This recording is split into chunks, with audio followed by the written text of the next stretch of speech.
Hello friends, আমি অচিন্তা। আমি চলে এসেছি আমার নতুন ইউটিউব চ্যানেল টু সাইড কিচেনে। আজকে আপনার সাথে একটা রেসিপি শেয়ার করব। সেই রেসিপিটা হচ্ছে জিলিপি বানিয়ে দেখাবো আপনাদের। আপনারা দোকানে কিনে খেয়েছেন, আজকে আমি সেটা বাড়িতে বানিয়ে দেখাবো। সেটার জন্য কি কি উপকরণ লাগে দেখাবো। তার আগে একটা কথা জানিয়ে দিই, আমার চ্যানেলে যেসব ভিডিও ছাড়া আছে সেসব ভিডিও যদি আপনাদের ভালো লেগে থাকে তাহলে অবশ্যই লাইক করবেন, কমেন্ট করবেন এবং শেয়ার করবেন, এবং বেশি বেশি করে শেয়ার করবেন। আর আমাদের চ্যানেলে যদি আপনি নতুন হয়ে থাকেন তাহলে সাবস্ক্রাইব করে দেবেন, আর নিচের বেল নোটিফিকেশনটা অলে করে দেবেন, যাতে আমাদের ভিডিও আপনাদের কাছে তাড়াতাড়ি পৌঁছে যেতে পারে। তাহলে চলুন আজকে জিলিপি বানানোর জন্য কি কি উপকরণ লাগে আপনাদের দেখাই।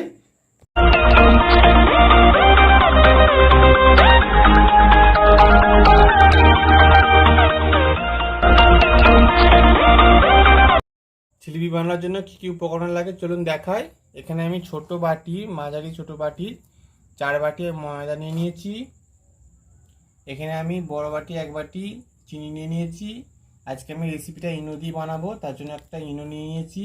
এখানে গোটা আপনার এলাচ নিয়ে নিয়েছি। এখানে পরিমাণ মতো ঘি নিয়ে নিয়েছি।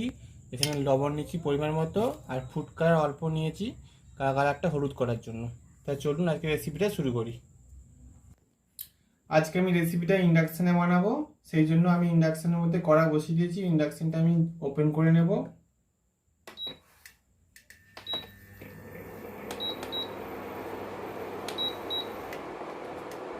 আমি এর মধ্যে যে চিনিগুলো দিয়েছিলাম চিনির সিরাপের জন্য চিনিগুলো ঢেলে দেবো। এই বাটিটা আমি 1.5 বাটি জল দেবো, যেহেতু 1 বাটি চিনি নিয়েছি 1.5 বাটি জল দেবো।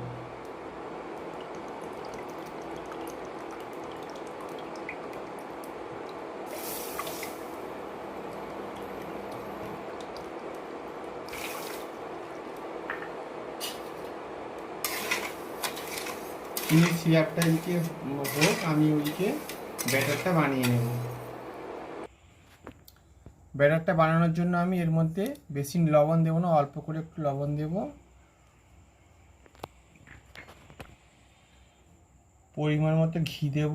আমি ছোটো চামচে 1 চামচ ঘি দিচ্ছি, আর একটুখানি দেবো। ঘি দিলে তবে জিনিসটা মচমচ হবে। এবার আমি ইনোটা কেটে নিয়েছি, এবার আমি এটার মধ্যে দিয়ে দেব। এবার আমি এটা ভালোভাবে সবগুলো একটু ভালো করে মাখিয়ে নেব। আমি সবগুলো ভালো করে মিশ্রণ করে নিয়েছি।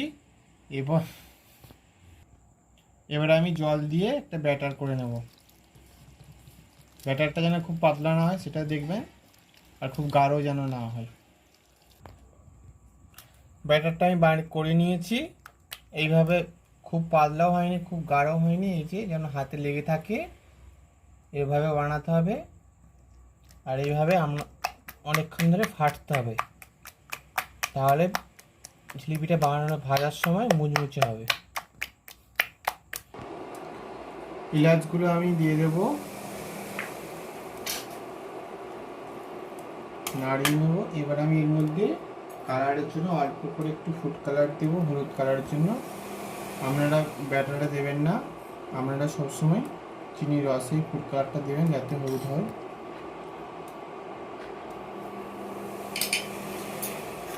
এবার আমি এটা ভালো করে নাড়িয়ে নেব। দেখুন হলুদ হয়ে গেছে আমার চিনির সিরাপটা। আমার চিনির সিরাপটা তৈরি হয়ে গেছে, এটা আমি নামিয়ে রাখবো। এবার আমি জিলিপিটা ভেজে নেব। কড়াটা আমি বসিয়ে দিয়েছি ইন্ডাকশানে, এটা আমি এবার অন করে নেব। বন্ধুরা, আপনাদেরকে দেখানো হয়নি তখন আমি পরিমাণ মতো সাদা তেল নিয়েছি জিলিপিগুলো ভাজার জন্য। আমি এটা এবার কড়ার মধ্যে দিয়ে দেব। তেলটা গরম হোক। আজকে আমি জিলিপিটা এই বোতলের মধ্যে বানাবো, তাই বোতলের ছিপিটা আমি ফুটো করে নিয়েছি। এর মধ্যে আমি ব্যাটারটা দিয়ে দেব।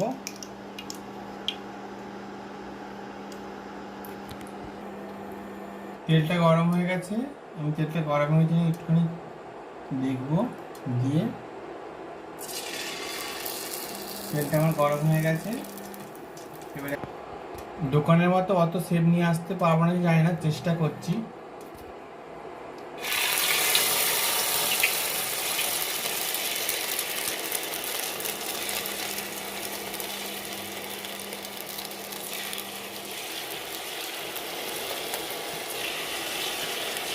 গ্যাসটা আমি কম করে রেখেছি, বেশি আঁচ দিলে হবে না। আমি হালকা হালকা লাল লাল করে ভেজে নিয়েছি।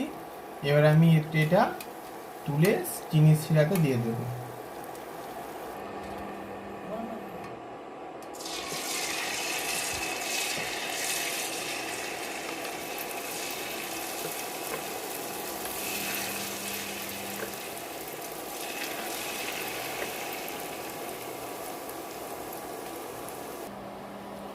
চিনি শিরাতে আমি দিয়ে দিয়েছি। আমি এটা থেকে এবার তুলে নেব। তুলে দেখুন বন্ধুরা, আমি চিনি শিরা থেকে তুলে নিয়েছি। আমি এভাবে প্রতিটা জিলিপি ভেজে নেব। দেখুন বন্ধুরা, জিলিপি আমি রেডি করে নিয়েছি, সবগুলো ভেজে নিয়েছি। কি সুন্দর দেখতে হয়েছে, কালার এসছে, মজমজ করছে। দেখুন বন্ধুরা, কি সুন্দর জিলিপি বানানো হয়েছে আমার। এবং যদি ভালো লেগে থাকে তাহলে অবশ্যই লাইক, কমেন্ট ও শেয়ার করবেন, এবং বেশি বেশি করে শেয়ার করবেন, আর আমাদের পাশে থাকবেন আর সাবস্ক্রাইব করবেন। চলুন তাহলে বন্ধুরা, দেখা হচ্ছে নেক্সট ভিডিওতে।